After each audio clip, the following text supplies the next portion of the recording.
येणाऱ्या काळामध्ये साहेबांचा विजय निश्चित आहे, परंतु लीडच्या वतीने साहेबांचा विजय झाला पाहिजे या ठिकाणी मी तुम्हाला शब्द देतो आणि तो होणारच. कारण की का साहेबांनी कधी जातीपातीचं राजकारण केलं नाही. या ठिकाणी माझे मुस्लिम बांधव मोठ्या प्रमाणामध्ये उपस्थित आहेत.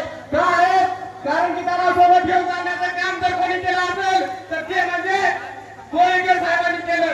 या ठिकाणी बौद्ध बांधव उपस्थित आहेत. ते आहेत त्यांना सोबत घेऊन जाण्याचं काम जर कोणी केलं असेल तर ते म्हणजे कोळीकर साहेबांनी केलं. या ठिकाणी मराठा बांधव उपस्थित आहेत. या ठिकाणी अनेक आता पगड जातीचे लोक उपस्थित आहेत. तर काय आहे त्याचं कारण म्हणजे सर्व धर्मसमभाव वागणारं नेतृत्व कोणी असेल तर ते म्हणजे आदरणीय कोळीकर साहेब आहेत. मित्रांनो, या ठिकाणी या मतदारसंघाची मायबाप म्हणून जर भूमिका कोणी पार पाडणारं नेतृत्व असेल तर ते म्हणजे आदरणीय कोळीकर साहेब आहेत. मित्रांनो, साहेबांनी सत्तेत नसताना देखील या मतदारसंघाचा विकास अत्यंत विद्यमान आमदारांच्या पलीकडे केला. तर विचार करा, साहेबांच्या हाती जर सत्ता आली तर या मतदारसंघाचा विकास कसा होईल मित्र.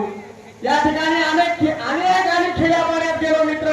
त्या खेड्यापाड्यामध्ये तिथून विद्यार्थ्यांना यायला बसची सुविधा नाही, तिथून विद्यार्थ्यांना यायला त्या नदीवरती पूल नाही. हे लक्षामध्ये समस्या घेऊन साहेबांनी त्या नदीवरती पूल आणला.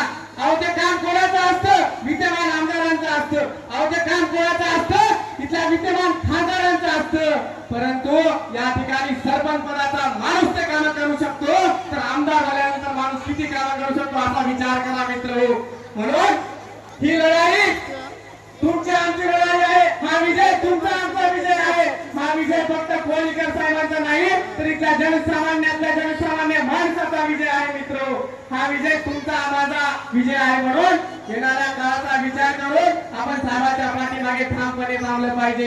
छत्रपती शिवरायांनी 18 पगड जातीचे मावळे सोबत घेतले. डॉक्टर बाबासाहेब आंबेडकरांनी सर्व जाती धर्मांना सोबत घेऊन जाण्याचं काम केलं. त्याच्याच विचारधारेवर चालणारा माणूस म्हणजे बाबूरावजी कदम कोळीकर साहेब आहेत मित्रांनो. म्हणून येत्या काळामध्ये जातीपातीचा विषय बाजूला आपण ठेवला पाहिजे. काय ठेवला पाहिजे? आपल्या मुलांच्या भविष्यासाठी, आपल्या आरोग्यासाठी, आपल्या ज्येष्ठ नागरिकांच्या योजनासाठी हा विषय बाजूला ठेवला पाहिजे. कोणत्याही मतदारसंघामध्ये जातीपातीचं राजकारण झालं मित्र, त्या मतदारसंघाचा विकास जसा आपल्याला अपेक्षित होतो त्या प्रकारे झाला नाही आणि ते आपण गेल्या वेळेस भोगलेला आहे. म्हणून ते यावेळेस भोगायला काम नाही.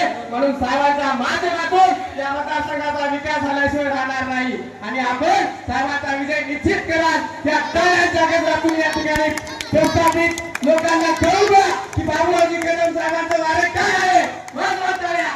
बाबूरावजी कदम कोळीकर साहेब तुम आगे